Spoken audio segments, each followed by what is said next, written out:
श्री कृष्णा, आप सभी को छोटी दिवाली की हार्दिक शुभकामनाएं। आज हम आपको छोटी दिवाली की कथा बताने वाले हैं।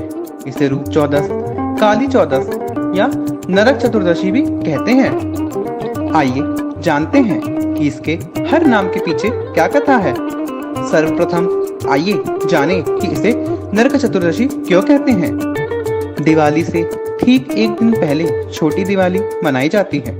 छोटी दिवाली को नरक चतुर्दशी कहते हैं। इस दिन दिए जलाए जाते हैं, ठीक वैसे ही जैसे दिवाली पर किया जाता है। नरक चतुर्दशी के दिन दिए जलाए जाते हैं, इसे लेकर एक पौराणिक कथा भी प्रचलन में है। एक पौराणिक कथा के अनुसार कार्तिक चतुर्दशी तिथि पर ही श्री कृष्ण ने नरकासुर नाम के राक्षस का वध किया था। इसी के चलते इस दिन का नाम नरक चतुर्दशी पड़ा। ऐसा कहा जाता है कि किसी स्त्री के हाथों की नरकासुर का वध हो सकता था, इसलिए भगवान श्री कृष्ण ने अपनी पत्नी सत्यभामा को सारथी बनाया। इनकी सहायता से ही श्री कृष्ण ने नरकासुर का वध करा। कहा जाता है कि नरकासुर ने करीब 16,100 कन्याओं को अपने पास बंदी बना रखा था। श्री कृष्ण ने इस राक्षस का वध कर उन सभी को बंधन मुक्त कर दिया। जब श्री कृष्ण ने उन सभी कन्याओं को बंध मुक्त कराया, तब उन सभी ने कहा कि अब उन्हें समाज में कोई नहीं स्वीकारेगा। ऐसे में उन सभी 16,000 कन्याओं ने श्री कृष्ण से कहा कि वो कुछ ऐसा करें जिससे उन सभी को समाज में फिर से सम्मान की प्राप्ति हो।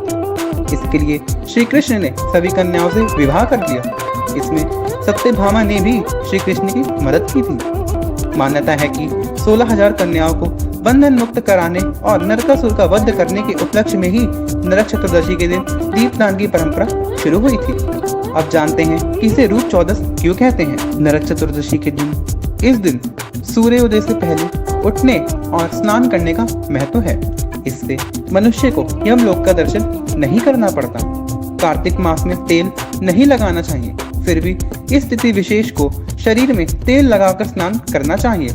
स्नान के बाद शुद्ध वस्त्र पहनकर तिलक लगाकर दक्षिणाभिमुख होकर दिए गए मंत्रों में से प्रत्येक मंत्र का जाप नियम पूर्वक करना चाहिए।